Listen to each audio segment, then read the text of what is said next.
यार। अरे भैया जाने दो इनको यार, माइक लगाने दो। ये भैया तू क्या कर रहे हैं बीच में खड़े रह के? ना कोई मीडिया से ना कासिम।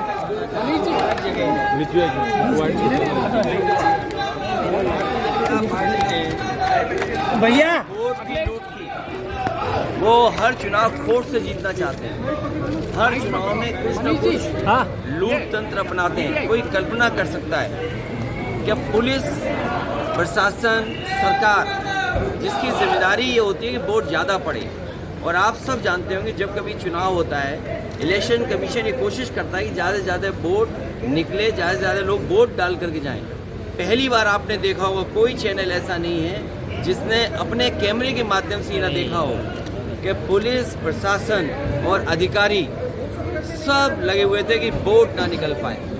क्या आप सोच सकते हैं कि मुसलमान अगर आप हैं, आप वोट डालने नहीं जा सकते। आप समाजवादी पार्टी के पिछड़े हैं तो वोट डालने नहीं जा सकते। समाजवादी पार्टी के आप दलित हैं तो वोट डालने नहीं जा सकते। आदिवासी अगर आप हैं तो वोट डालने नहीं जा सकते। महिलाएं हैं अगर आप तो आप वोट डालने नहीं जा सकते।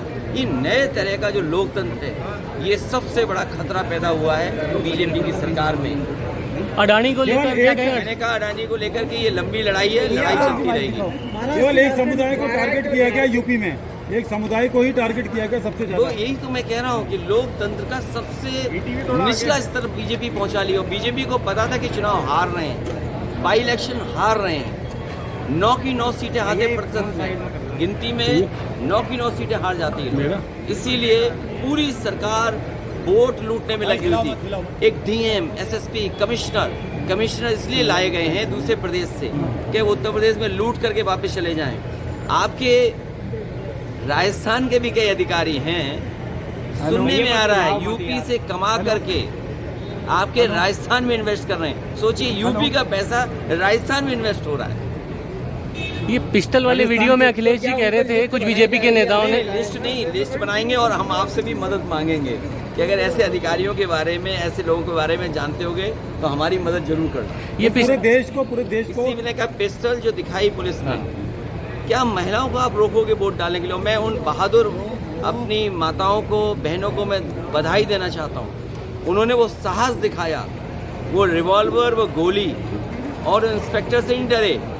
वो इंस्पेक्टर ऐसा है जो अभी कुछ दिन पहले रिश्वत ली थी उसने, और रिश्वत में 1 लाख रुपए वापस करे गए थे।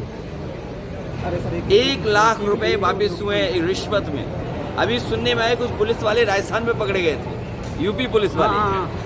आपको ज्यादा जानकारी होगी। लेकिन ये बीजेपी के नेता कह रहे हैं कि वहाँ लॉ एंड ऑर्डर की सिचुएशन बिगड़ रही थी, स्टोन पेल्टिंग हो रही थी इस वजह से। ये बताइए, आप खुद देख रहे हैं, कैमरा झूठ नहीं बोल सकता है। आप और हम इंसान हैं, हम पे और आप पे दबाव हो सकता है, लेकिन जब आपका कैमरा देखेगा तो वो तो सच दिखाएगा। तो कैमरा तो नहीं झूठ बोल सकता है। ये पूरे देश को हिंदू राष्ट्र बनाने के लिए धीरेन्द्र शास्त्री अब सड़कों पर उतरे हैं। वो कह रहे हैं पूरे देश को हिंदू राष्ट्र। उनके बारे में क्या? ये संभल में भी एक नया कहा जा रहा है कि भाई ये चीजें चलती रहती हैं, और यूपी है तो इसलिए जानबूझ के बीजेपी चलाती है। आप अग्निवीर व्यवस्था खत्म नहीं कर रहे हैं। बेरोजगारी बड़े पैमाने पर है, महंगाई बड़े पैमाने पर है, आपका सरकार पे कंट्रोल नहीं है, करप्शन हाईएस्ट लेवल पर है। तो आप सोचिए ना, तो क्या करेंगे? यही करेंगे जो कर रहे हैं वो लोग।